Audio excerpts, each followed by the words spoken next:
Welcome, everyone. We are glad to have you here today. We're going to be giving you some quick tips and tricks on using video conferencing as a PR tool. My name is Amy Leger, and I'll be your moderator today. I'm the COO of MAPR Agency.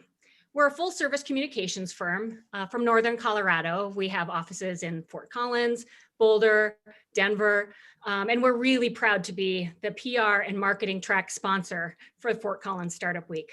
Our agency does work in the areas of public relations, SEO, social media, webinars, website development. I mean, you name it, we can do it for you. Infographics, all kinds of great things. And you can learn much more about us at mapr.agency. But at first, I'd like to introduce to you Melissa Christensen. She's my colleague and our expert on our topic today. Melissa? Hi, I'm Melissa Christensen. I'm the Director of Public Relations at MAPR, and I'm happy to be speaking with you guys today on virtual press conferences.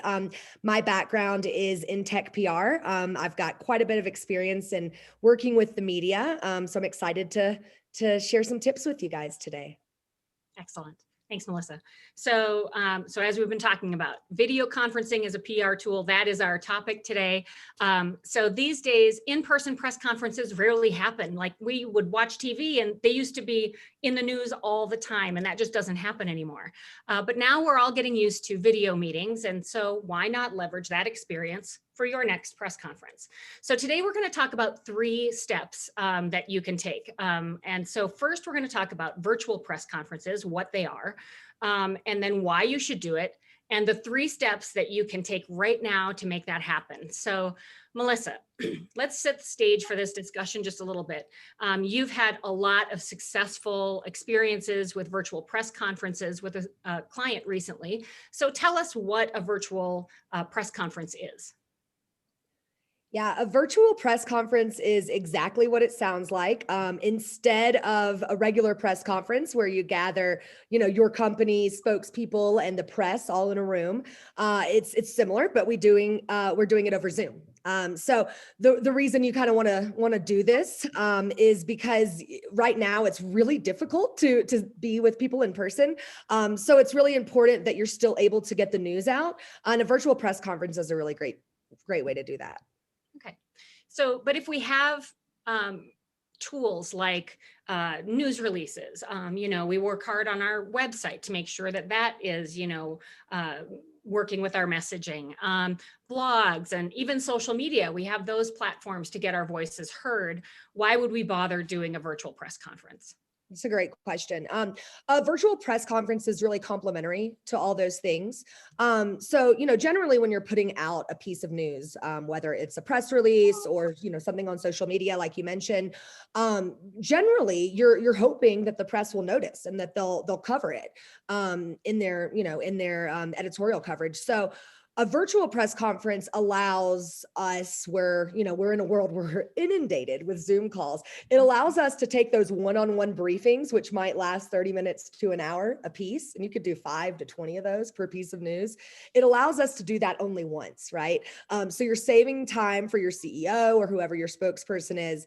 And then another good point is that, sometimes when you're doing these briefings over and over, you might forget, did I tell this journalist that fact? Or, you might start glazing over information after you've done it 6 or 7 or 10 times. So a virtual press conference is a great way to get the information out once correctly, and then take all the questions from the press at one time.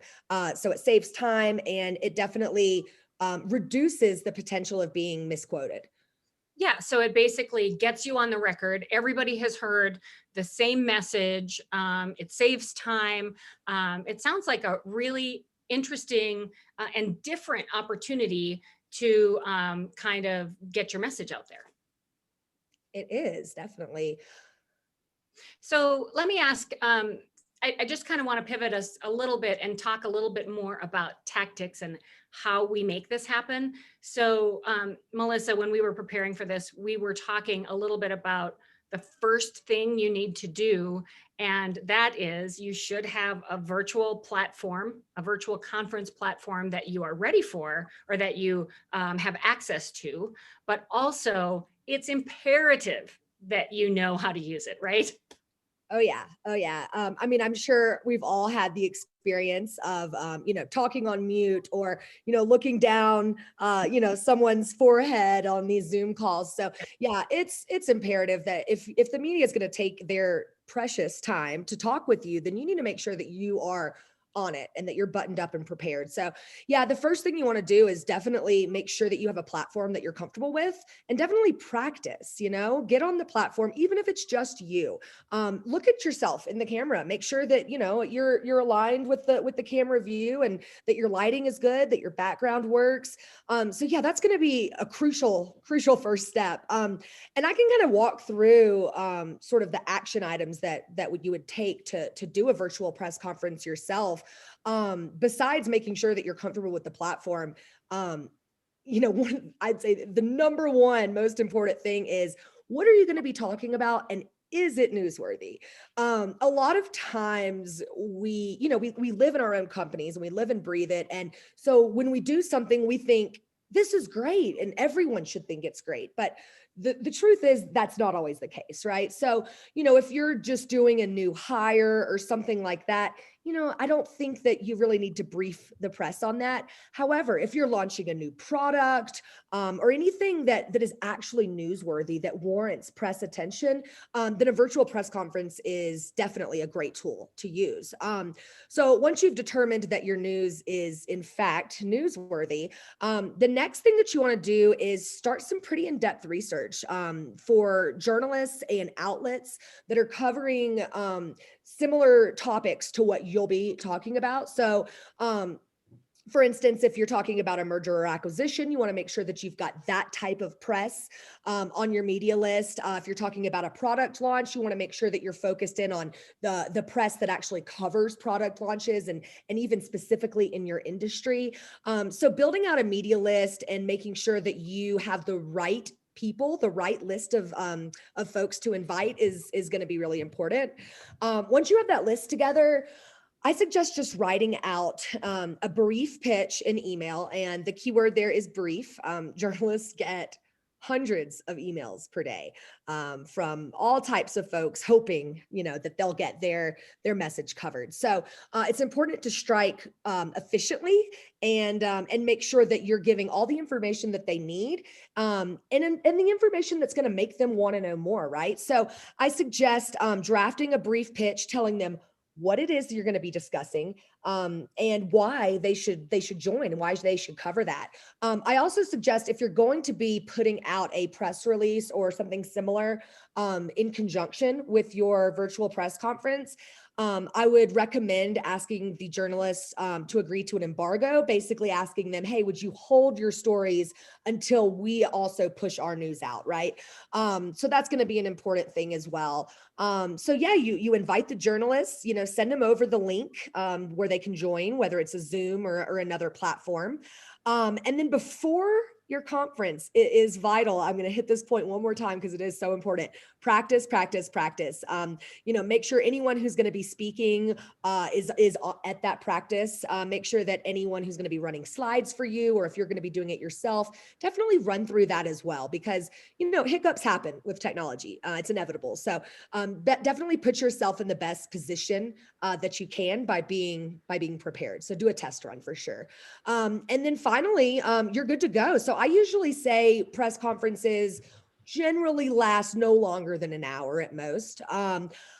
Depending on what it is that you're going to be talking about, I would say you should probably plan to be speaking for about 20, 25 minutes. And then the rest of the conference will be sort of a back and forth with the journalists asking questions. I would definitely recommend at the beginning, you should let the journalists know kind of what their role is. So, hey, I'm going to talk for a while and then hold your questions until the end.